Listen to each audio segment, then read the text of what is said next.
Terima kasih Anda masih bersama kami. Bagi Anda yang baru saja bergabung, kami hadirkan kembali 3 berita utama hari ini. Diduga karena tabung gas 3 kg bocor, sebuah rumah makan Padang di daerah Cibadak, Kabupaten Sukabumi, ludes.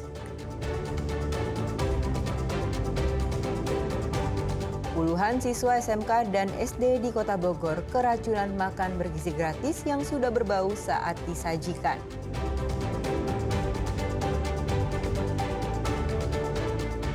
Puluhan keluarga korban tanah bergerak di Kabupaten Ciamis memilih mengungsi karena rumah mereka terancam ambruk.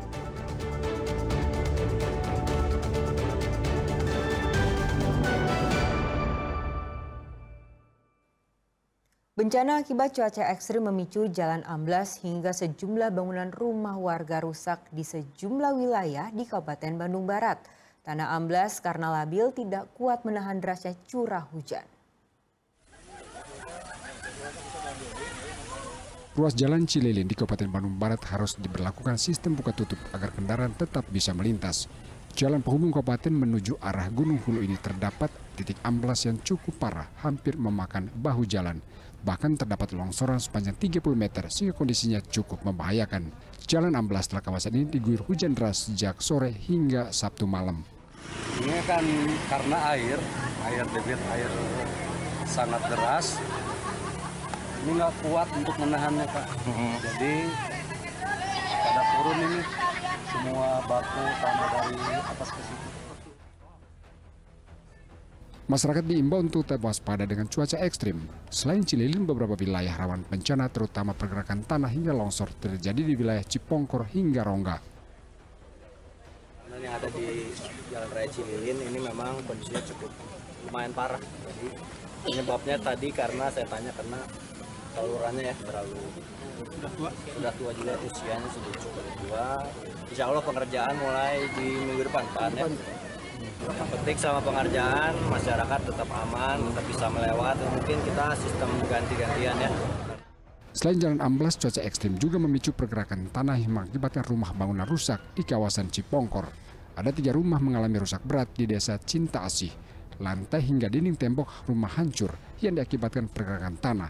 Ada 3 kepala keluarga dengan total 18 jiwa saat ini sudah diungsikan. Badan Penanggulangan Bencana Daerah Bandung Barat sudah mendistribusikan bantuan logistik untuk para korban.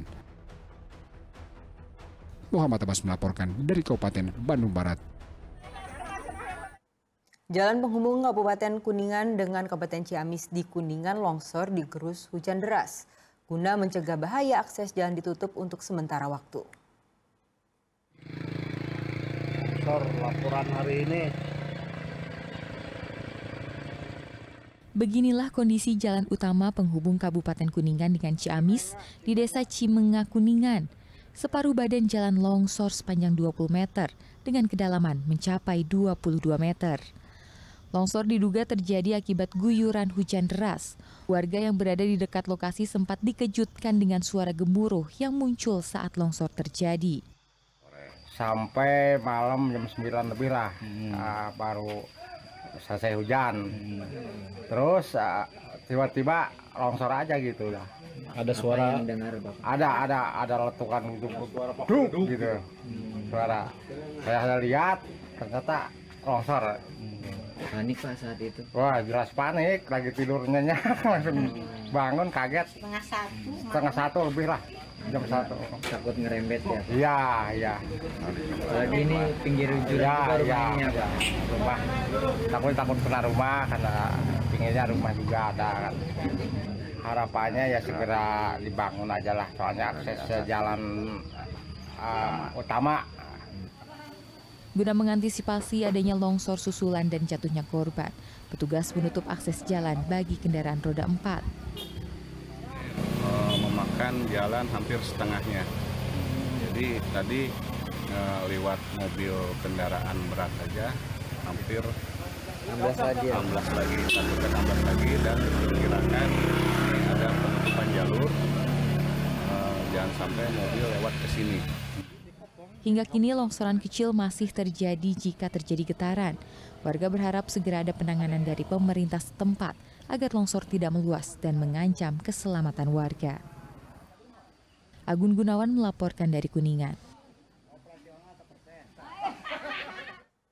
Pecah ban sebuah truk box pengangkut minuman keras terguling dan melintang di badan jalan. Sebanyak 350 dus miras hancur berserakan. Minuman soda.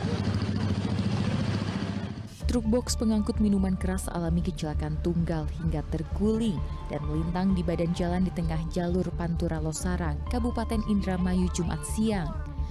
Kendaraan yang melaju dari arah Jakarta menuju Cirebon ini mengalami pecah ban sebelah kiri hingga kehilangan kendali. Kendaraan sempat oleng ke kanan dan nyaris lompat ke jalur berlawanan. Truk baru berhenti setelah menerjang tiang penerangan jalan umum hingga terguling.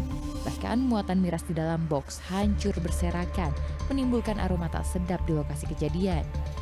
Sebanyak 350 dus miras hancur. Petugas unit Gakum Satlantas Polres Indramayu lalu mengevakuasi kendaraan ke Mapolsek Losarang. Meski kendaraan ringsek, namun pengemudi hanya mengalami syok dan luka ringan.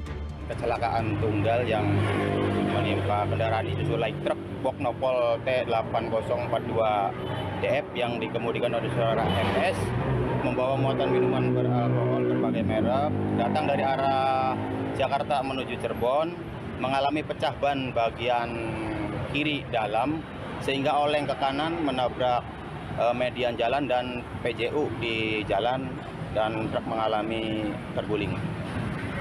Ada korban jiwa? Untuk korban jiwa sementara tidak ada, hanya kerugian materi baik itu minuman ataupun PJU yang tertabrak mobil box tersebut. Arus lalu lintas sempat tersendat selama proses evakuasi karena badan truk yang melintang menutup jalur. Kasusnya kini ditangani petugas unit Gakum Satlantas Polres Indramayu. Maruli Habibi melaporkan dari Indramayu. Warga korban tanah bergerak di Desa Payung Agung, Kabupaten Ciamis memilih mengungsi karena kondisi rumah sangat membahayakan jika ditempati. Bencana tanah bergerak terus meluas, apalagi saat hujan deras turun.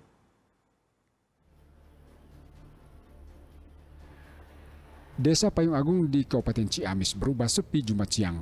Nyaris tidak satupun warga yang menempati rumah. Warga memilih mengungsi karena bencana pergerakan tanah kian membahayakan. Bahkan sejumlah rumah terancam ambruk.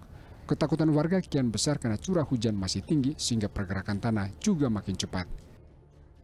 Mau ngungsi. Ngungsi? Ya. Kenapa emang? Ya, takut ini pada belah-belah rumahnya. Rumahnya belah-belah retak. Takut dari belakang tanahnya udah belah.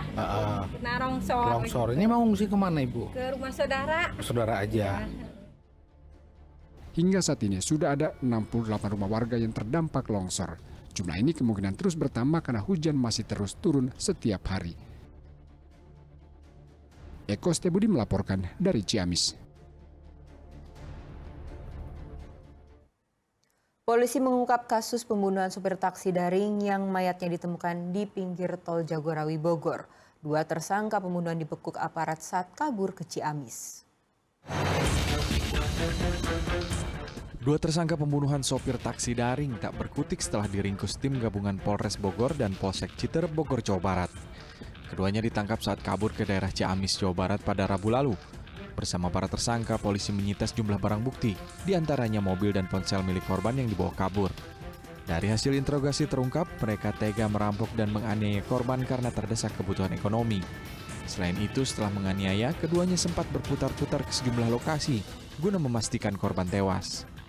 Hukuman penjara maksimal seumur hidup menanti para tersangka pada pasal tentang pencurian dengan kekerasan dan pembunuhan berencana.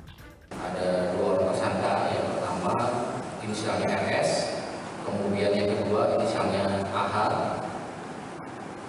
Untuk RS mengajak tersangka inisial RS mengajak tersangka AH untuk merampok sopir taksi online. Jadi memang sudah ada niatan awal, kemudian dari pendalaman kemungkinan besar karena desakan ekonomi.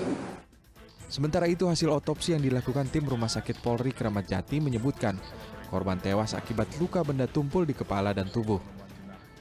Dan ditemukan beberapa luka dan memar pada tubuh bagian luar. dilakukan pengambilan sampel untuk pemeriksaan histopatologi forensik di Rumah Sakit Bayangkara tingkat 1 Pusdokes Polri.